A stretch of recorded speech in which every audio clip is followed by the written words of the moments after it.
નર્મદાના ગરુડેશ્વર ખાતે બની રહેલ આદિવાસી મ્યુઝિયમ ફરી એકવાર વિવાદમાં આવ્યું. આદિવાસી મ્યુઝિયમ પાસે નજીકના ગામના 2 વ્યક્તિઓને માર મારવાના બનાવ સામે આવતા ચકચાર મચી જવા પામી છે, જેમાંથી એક વ્યક્તિનું મૃત્યુ થયું અને એક વ્યક્તિને ગંભીર ઈજાઓ પહોંચી છે. ઘટના બાદ નાંદોદના ધારાસભ્ય દર્શનાબેન દેશમુખ ગરુડેશ્વર પીએચસી સેન્ટર ખાતે મૃતકના પરિવારજનોને સાંત્વના આપવા પહોંચી ગયા હતા. ધારાસભ્ય દર્શનાબેને ઘટના સ્થળની પણ મુલાકાત લીધી અને ત્યાં પહોંચેલ પોલીસ અધિકારીને યોગ્ય કાર્યવાહી કરવા સૂચના આપી હતી. પ્રાપ્ત માહિતી અનુસાર જો કે હજુ ગુનો નોંધવાની કામગીરી પોલીસ કરે છે.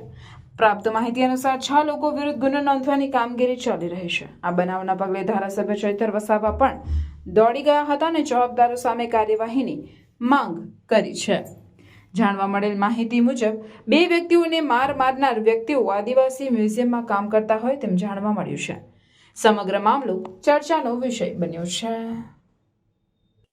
કેવડિયા ખાતે જે ટ્રાઇબલ મ્યુઝિયમ બને છે તે જ ત્યાં જમીન જે ગામની છે, ગભાણા ગામના યુવાનો સાંજે મુખ્ય રસ્તાથી પસાર થતા હતા ત્યારે એમને પકડીને અહીં કામ કરનારી એજન્સીના માણસો દ્વારા લોખંડના સળિયા પાઇપો દ્વારા ઢોરમાર મારવામાં આવ્યો છે. બાંધીને કપડાં કાઢીને મારવામાં આવ્યો છે. એમાંથી એક યુવાનનું મૃત્યુ થયું છે અને એક યુવાન ગંભીર હાલતમાં રાજપીપળા જનરલ હોસ્પિટલમાં સારવાર લઈ રહ્યો છે. ત્યારે વસ્તી અમારી, વિસ્તાર અમારો, જમીનો અમારી અને બહારથી આવનારા લોકોની માનસિકતા એટલી નિમ્ન કક્ષાની છે કે અમારા લોકોને જાણે માણસ સમજતા ન હોય એટલી બેરહમીથી મારે છે. ત્યારે અમે એ પરિવારને ન્યાય મળે એટલા માટે વહીવટી તંત્રને અપીલ કરીએ છીએ કે એમાં એજન્સી, નોડલ અધિકારી સમેત જે પણ અહીંયા છે એમના નામો પણ એફઆઈઆરમાં નાખવામાં આવે અને એ પરિવારને માનવતાની દ્રષ્ટિએ એકને એક દીકરો હતો તેમના પરિવારને જે પણ આવનારા દિવસોમાં પડકાર સામે ઊભા થાય એ પ્રકારની સહાયતા કરે એવી અમારી માગણી છે. જો આમ નહીં થશે તો અમારા સમાજ અહીંયા ખૂબ મોટો છે. બધા જ અમે ભેગા થઈશું અને જ્યાં સુધી ન્યાય નહીં મળશે એ બોડીનો અમે પીએમ એ બોડી અમે સ્વીકારવાના પણ નથી. એટલા માટે જ અમે કહીએ છીએ કે એમને ન્યાય માટે જે પણ કાર્યવાહી કરવાની થાય અને માનવતાની રીતે એજન્સીના ઓથોરાઇઝ લોકો આવે અને અમારી સાથે ચર્ચા કરે એવી અમારી માગણી છે. અમે શરૂઆતમાં સિવિલ હોસ્પિટલ ખાતે ગયા. જે વ્યક્તિને માર્યો છે એને ખોલીને આખું જોયું તો ખૂબ બેરહમીથી મારી છે. એમના પરિવાર ખૂબ જ વેદના અને દુઃખ અનુભવી રહ્યો છે. અહીંના લોકોમાં ખૂબ આક્રોશ છે. આ ભાઈને પણ હોસ્પિટલમાં એમની બોડી જોઈને આવ્યા તો ઝાડા પેશાબ કરાવી દીધા, એટલા ખતરનાક માર્યો છે. ત્યારે અમે કહીએ છીએ કે અમારા લોકો સામે આટલી બધી ધૃણા કેમ? વિસ્તાર અમારો, વસ્તી અમારી, જમીન અમારો, ત્યારે અમે હવે ચલાવવાના નથી. અમને ન્યાય નહીં મળશે તો આવનાર દિવસોમાં હજારોની સંખ્યામાં આદિવાસીઓ અહીંયા ભેગા થશે અને અમારે બંધના એલાનો પણ અમે આપવાના છે.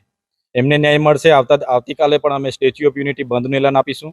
આવનારા દિવસોમાં 5 દિવસ, 10 દિવસ જેટલા દિવસો થશે અમે બંધનું એલાન આપીશું. બોડી પણ અમે સ્વીકારીએ નહીં. જ્યાં સુધી પરિવારને ન્યાય નહીં મળશે ત્યાં સુધી અમે ડેડ બોડી સ્વીકારવાના નથી. તંત્ર દ્વારા જે અહીંના મજૂર લોકો છે, સુપરવાઇઝર છે, એમની ધરપકડ થયેલી છે. જે વ્યક્તિનો આ કરોડોનો પ્રોજેક્ટ છે તો એ વ્યક્તિનું નામ કેમ એફઆઈઆરમાં નથી નાખ્યું? જે અધિકારી આ સંભાળે છે એનું નામ કેમ એફઆઈઆરમાં નથી? અને આટલો કરોડોનો પ્રોજેક્ટ હોય, 257 કરોડનો ખર્ચો થયો છે તો અહીંયા તમારે સીસીટીવી કેમેરા મૂકવા જોઈએ. અહીંયા કોણ આવે છે, કોણ જાય છે તે પણ તમે નથી મૂક્યા. એટલે 6 વર્ષથી આ પ્રોજેક્ટમાં માત્ર ને માત્ર કરોડો રૂપિયા અહીંના ભાજપના લોકો કઈ રીતના સગે વગે કરે છે આવનાર દિવસોમાં ખુલ્લા પાડીશું. આજના આટલી દુઃખદ ઘટનામાં પણ કેટલાક રાજકીય નેતાઓ આને ભીનું સંકેલવા માટે પોલીસ પર દબાણ કરી રહ્યા છે, પણ અમે એ ચલાવવાના નથી.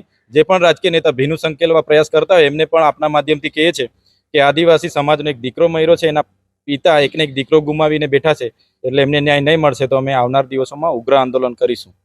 રાજકીય નેતાઓના એમના પરિવાર પર દબાણ હતું. ત્યાં સંજય તડવીને મળી આવ્યા. એમના ફાધરે કીધું કે અમારા પર દબાણ આવ્યું છે કે આને સમાધાન કરીએ, પૈસા આપીએ. 5 લાખ, હવે 5 લાખ અમારા વ્યક્તિની કિંમત છે. કાલે એક દીપડો ખાઈ ગયો, એના 5 લાખ આપ્યા એટલે વાત પૂરી થઈ જવાની. એટલે 5 લાખની વાત કરતા હતા. એટલે આદિવાસીનો વ્યક્તિ કંઈ 5 લાખનો નથી. 5 લાખમાં શું આવે છે? એટલે જે પણ વ્યક્તિ મૃત્યુ પામ્યો છે એને 1 કરોડ રૂપિયા અને જે પણ વ્યક્તિ દવાખાને છે એને 50 લાખ રૂપિયાની વળતર આ એજન્સી અને નોડલ અધિકારી આપે એવી અમારી માંગણી છે. શું બાળકો તમે ભરૂચમાં રહો છો અને તમે પહેલેથી જ સાયન્સ લેવાનું વિચારી રહ્યા છો? તો હવે ટેન્શન લેવાની જરૂર નથી, કેમ કે ફિઝિક્સ વાળા વિદ્યાપીઠ આવી ગયું છે આપણા ભરૂચમાં, જેમાં સ્ટાન્ડર્ડ 8 to 12 તેમજ નીટ ડ્રોપર બેન્ચમાં કોમ્પિટિટિવ એક્ઝામની તૈયારી એક્સપર્ટ ફેકલ્ટી દ્વારા કરાવવામાં આવી રહી છે. જી હા, તમે સાચું જ સાંભળો છો.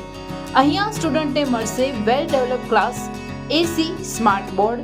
એટલું જ નહીં, તેની સાથે લાઈવ ક્લાસ અને લાઈવ ક્લાસની સાથે રેકોર્ડેડ લેક્ચર પણ. તેમ છતાં પણ જો સ્ટુડન્ટને કોઈ ક્વેરી રહી જાય તો અહીંયા દરેક ફેકલ્ટી 1-to-1 પર્સનલી તેની ક્વેરી સોલ્વ કરવા માટે હાજર રહેશે. આ સિવાય અહીંયા લાઇબ્રેરી રૂમ, ડાઉટ્સ રૂમ તે પણ અલગથી આપવામાં આવેલ છે. અને આ બધી ફેસિલિટી સાથે સાથે અહીંયા વીકલી ટેસ્ટનું આયોજન પણ કરવામાં આવે છે. અને ટેસ્ટના રિઝલ્ટ પરથી આગળ શું કરી શકાય તેના માટેની પીટીએમ પણ લેવામાં આવે છે. તો તમે શું વિચારી રહ્યા છો? આજે જ જોડાઓ ફિઝિક્સ વાલા વિદ્યાપીઠ સાથે.